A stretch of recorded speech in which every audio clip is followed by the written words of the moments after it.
Content warning. This video contains discussion about difficult subjects from the outset. Child abuse, paedophilia, incest.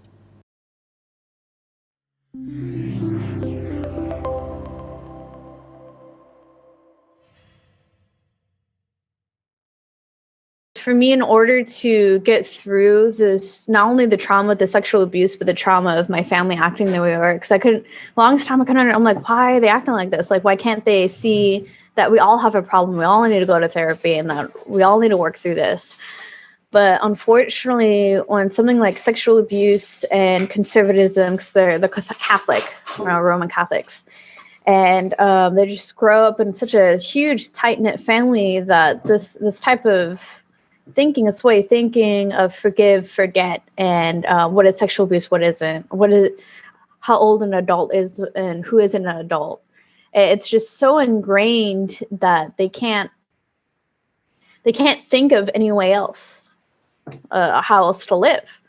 And especially with my cousin, she the hardest part was to know that she I basically had to emphasize with her, because I'm not angry at her at all. And I'm a little bit sad, but I'm not angry. She lived a life where I was all the way in San Diego, so I didn't have constant access to my uncle. Unfortunately, she lived in Texas, and eventually he ended up moving in with that family, so he had constant access to her and her younger sister. So if I was in her shoes and this was happening to me, and then one day it stops because she also aged out his preferences too, but now she has a younger sister. And then you finally try telling the truth because your older cousin told the truth. And then suddenly your mom comes to you and tells you, this is normal, and then slowly but surely, I'm pretty sure her mom's like, what if this didn't happen to you? Like, see, this didn't happen to you at all. And if I was in that, in that spot, and like if my own parents told me something like that too, and I didn't know any better, I'd probably believe them. It's like earlier in our conversation when we talked about, was it the sky is green? Was that what you had? Is the same thing. If you have someone older than you when you're younger telling you the sky is green, you end up looking up and then looking at them like, we'll look at them again, we're like, okay, yeah, the sky is green, and then believing it. So with my cousin, It's not true. Somewhere, yeah, it's not. Deep down, it's true. Yeah. But in order to live your life in somewhat of a normal fashion, to bury the deep hurt and the invalidation that comes with it, you have to go on with it. And I believe my cousin, she basically had to invent an entire reality for herself, and had to use me as the scapegoat, or to put all her pain in, basically. Yeah. And yeah. And like, even for myself, the toughest thing for me to get through was that I still felt like I was responsible in saving her and responsible of her pain. And it took me the longest time to realize that it wasn't my fault. It wasn't my responsibility to help or save her.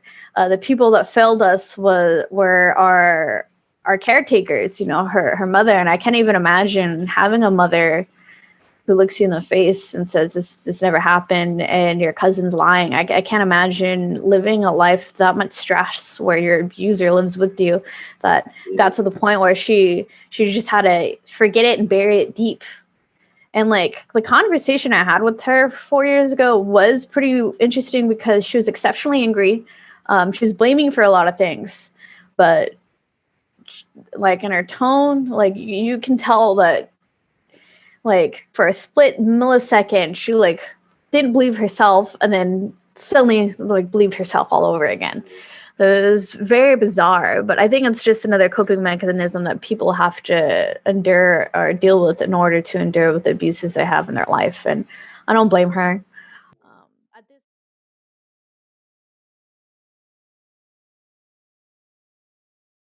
Angel's trauma wasn't just the sexual abuse that she suffered. It was the follow-up trauma too. Not having the voice to be able to tell anyone. Being powerless to stop the abuse that happened to her cousin. And the denial of the seriousness of the abuse by her grandmother and aunt. Sometimes people can think that the initial perpetrator is the only person that we are allowed to feel angry with.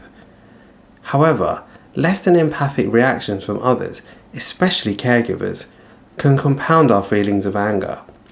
We might receive the message that it is unacceptable to feel what we feel, that we're making too big an issue out of what has happened. Angel's grandmother and aunt's abusive behaviour was minimisation, gaslighting, lying, and denying the victim's reality when they spoke out. Tellingly, Angel took longer to forgive them than to forgive her abuser.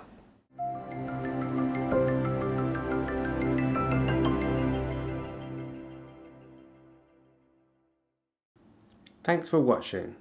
I hope you enjoyed listening to Angel's story. If you'd like to support this channel, you can donate to our PayPal, which is on your screen now.